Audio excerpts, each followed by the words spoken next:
Gabiazinho, 10 horas 13 minutos.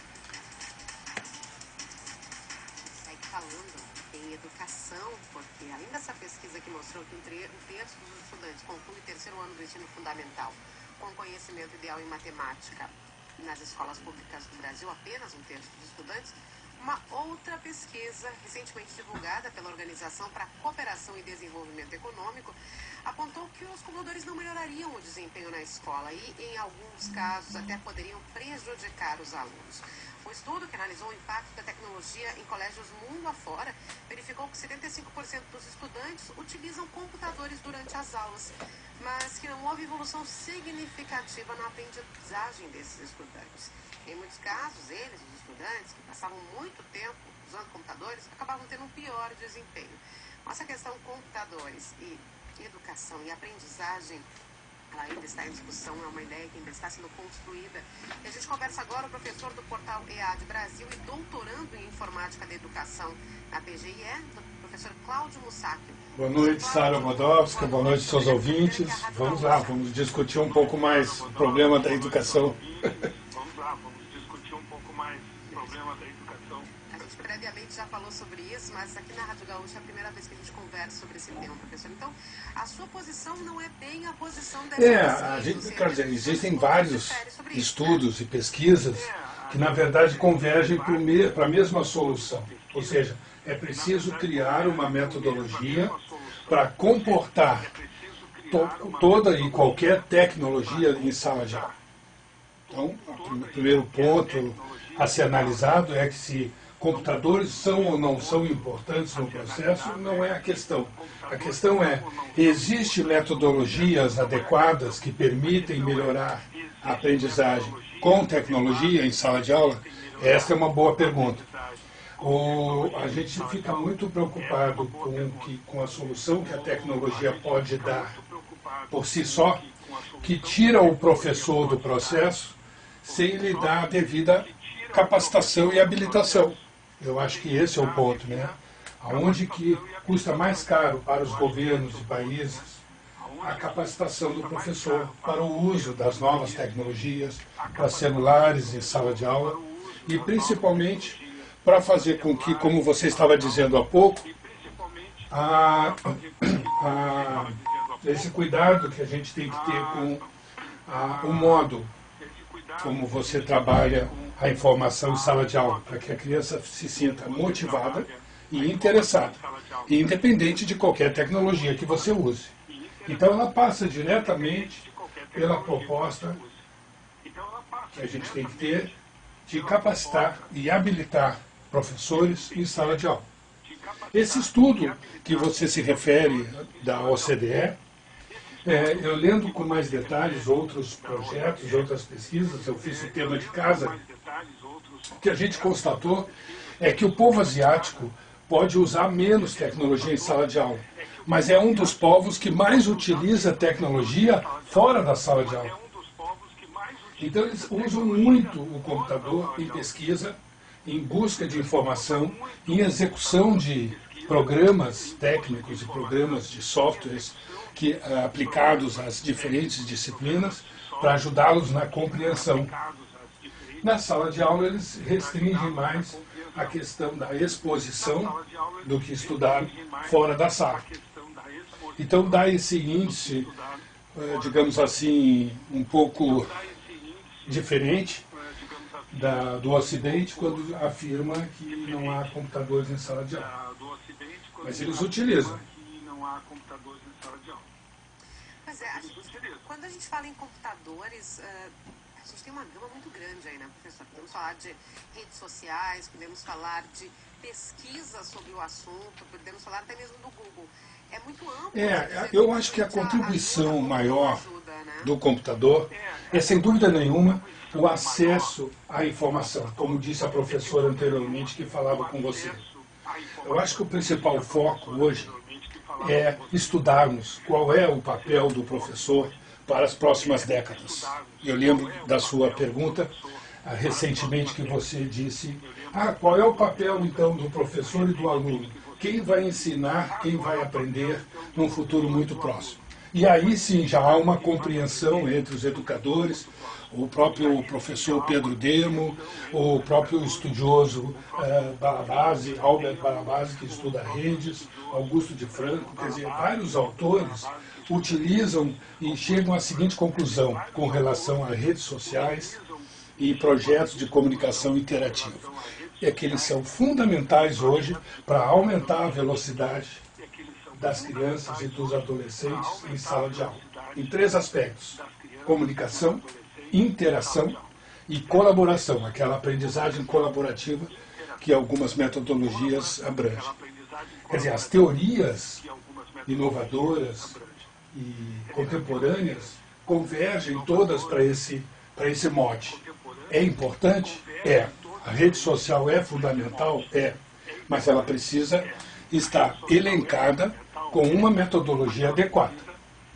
É a metodologia que vai fazer a tecnologia funcionar a favor da aprendizagem que a gente espera que seja compatível com a modernidade e com o que se espera hoje na formação de sujeitos sócio-históricos, e que tanto para o trabalho quanto para a formação da cidadania.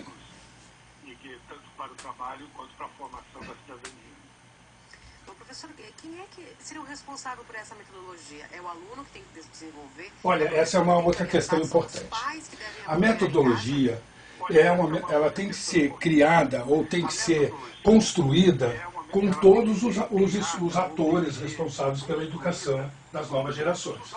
A escola, o governo, o Estado e os pais. Quando você junta os 3 numa mesa de negociação e diz o que nós queremos que a escola faça com os nossos filhos, ou seja, qual é o papel da nova escola, aí então você constrói o que a tecnologia pode ser feita, como as disciplinas podem ser integradas, que tipo de formação profissional tem que ter o nosso jovem. Há pouco se falava aí no seu programa por que é que não se encontra um sentido maior por parte do aluno, do adolescente, com relação ao ensino médio. Porque a gente está utilizando o ensino médio praticamente com um único objetivo: prepará-lo para o Enem. E não é esse o objetivo do ensino médio. O ensino médio tem outra proposta, mas a gente está caminhando para isso porque está se perdendo nesse viés qual é a função da escola para o adolescente, para o professor, para os pais, etc. Agora, é claro, aproximar os pais da escola é o grande desafio hoje da era moderna. Com toda essa atribulação, com toda essa parafernália de compromissos, e os pais não têm ocupação com relação à escola, não encontram tempo, disposição, alegam que a educação deve ser dada pela escola, eles não têm o preparo, a maioria, ou grande parte dos pais hoje em dia. Não existe curso para casar, no sentido de como educar seus filhos, quais são os princípios básicos, etc, etc, etc. Se casa simplesmente e se passa a ter filhos. Pronto. E como é que nós vamos educar? Vamos educar da forma como nós entendemos que fomos educados pelos nossos pais, pelos nossos avós, etc. Quer dizer, não há uma preocupação do governo nesse sentido. E aí você coloca dentro da escola um aluno que tem problemas vindos de casa. A escola tem que resolver isso, né? Isso é um assunto que eu também discuto muito com relação às metodologias e responsabilidades da escola. A escola é o único celeiro dele, o último. Se não for a escola a educá-lo e prepará-lo para a vida, quem vai ser? Né? Essa é um grande questionamento que muitas vezes e fica um jogo de... delegando para os pais delegando para a escola, e o aluno indo para a internet mesmo. Esse é um ponto importante também, sabe? As informações que estão na internet, elas são muito perigosas se não houver uma preocupação da escola em ser hegemonicamente responsável pela forma como o aluno deve interpretar as informações, confiar nas informações, saber reconhecer fontes fidedignas, porque se escreve muito lixo, se escreve muita coisa errada na internet. E os alunos leem e saem acreditando naquilo. A escola precisa, para ontem, tomar uma posição fortemente com relação a isso. ela entender qual é a proposta da internet na sociedade moderna, educar alunos e professores para o uso, para o bom uso, para que os alunos possam sair da escola dizendo: eu aprendi a usar a internet, eu sei fazer pesquisa, eu reconheço quando as informações são fidedignas ou não, eu consigo fazer pesquisa para o mercado de trabalho, eu posso chegar numa empresa e poder trabalhar com esta, vamos dizer assim, essa nova política de comunicação e interação que são as redes sociais. Empresas hoje, Sara, já estão exigindo das pessoas formação em rede social. Já fazem parte dos questionários perguntar: você tem Face? Tem. Você tem Twitter? Tem. Você sabe conversar por esses sistemas? Sei. Você sabe procurar pessoas por esses sistemas, LinkedIn e outros? Sei. Quer dizer, já é um questionamento de necessidade de capacitação dos novos colaboradores, porque as empresas já estão utilizando isso dentro dos seus projetos. A escola não ensina, ele vai aprender onde? Em casa. De que maneira lá se sabe? Em casa. De que maneira lá se sabe? Oi. Olha só, professora, a gente tem uma pergunta que chega Pois aqui pelo WhatsApp. É mais um comentário, né? São dois. O Mauro, ele diz o seguinte: os pais terceirizam a educação dos filhos para a escola, muitas vezes. O Jorge Mendes, de Novo Hamburgo. A preocupação com a tecnologia na sala de aula nunca deve vir antes da preocupação com o ensino pedagógico de valores morais e éticos para os alunos. Olha, toda e qualquer informação hoje, ela está na internet. É preocupação do ministro da Educação, e até se tornou discussão essa semana no Ministério, a possibilidade de a gente implantar nas escolas a disciplina sobre ética. Por quê? Porque é preciso devolver à sociedade, pais, crianças e escola, o compromisso de debater esse assunto. Quer dizer, a gente tem problemas na área de segurança, tem problema nas áreas de saúde, nas áreas de educação, porque nós temos problemas basicamente lá no começo. São os valores que a gente traz das famílias, né? E traz para dentro da escola. Agora, a escola também tem que trabalhar esses valores. Lembra até pouco tempo, os assuntos que está se discutindo hoje? Será que a gente deve voltar a tocar o hino antes de entrar nas salas para devolver o patriotismo, o civismo? Será que a gente deve fazer fila, usar uniformes? Quer dizer, tem toda uma discussão, porque a ética, porque os bons costumes já caíram no modo pejorativo da sociedade perceber essas coisas, que não se valoriza mais isso. E é por isso que o índice de criminalidade, de pessoas desajustadas, se acentua tanto. Eu acho que é uma discussão forte aí para os seus próximos programas. Mas eu acho que é fundamental você colocar, além da educação básica, formativa, disciplinar, você também colocar conceitos fortes de cidadania, de sociedade, de construção de pessoas que vão servir uma comunidade, que vão viver em grupo, que vão dividir conhecimentos.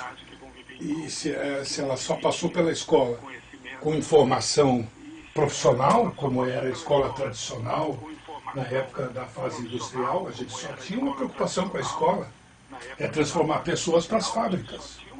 Hoje não, hoje a gente transforma pessoas para uma sociedade competitiva, interativa. Antigamente se apresentavam as pessoas umas às outras, no plano físico. Hoje você conhece as pessoas no plano virtual e corre o risco de reconhecê-las fisicamente, porque se fazem convites, e a gente não sabe com quem está lidando. Quer dizer, essa preocupação tem que ser da escola. A escola tem nas rédeas essa hegemonia da formação do indivíduo, da formação profissional, da formação da cidadania. É uma preocupação dela. Se ela não assume isso, está lhe faltando capacitação e orientação. O Wilker de Viamão diz o seguinte: o modelo atual vai durar muito tempo, muitas gerações serão perdidas ainda.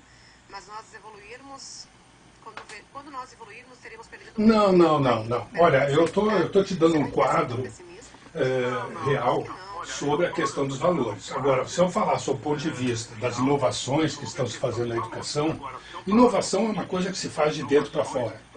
Ela começa dentro dos indivíduos. São os sujeitos que fazem mudanças. À vista, Paulo Freire. Né? A gente não muda o mundo, a gente muda as pessoas. As pessoas mudam o mundo. Então, as mudanças estão ocorrendo.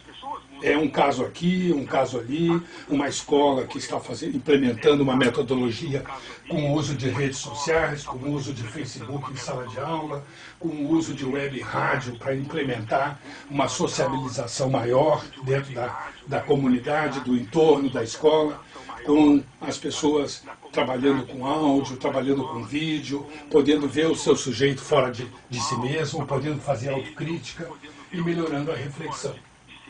Eu vi um dado há pouco que você colocou, que as crianças estão tendo problemas com a alfabetização. Esse é um dado que saiu agora recentemente. É assustador esses índices. Isso, você acabou de noticiar. É assustador você imaginar que as pessoas não gostam de ler. Sabe por que não gostam de ler, Sara? Porque a escola quer que você leia livros que não tem nada a ver com a realidade deles. Você dá uma página do Facebook para eles lerem, ou uma página de um jogo, de um game, eles vão adorar ler. Vão fazer reflexão que a gente deseja. Eles só não querem ler a leitura do adulto, porque para eles é uma leitura sem contexto, não está na realidade deles. Então eu acho que...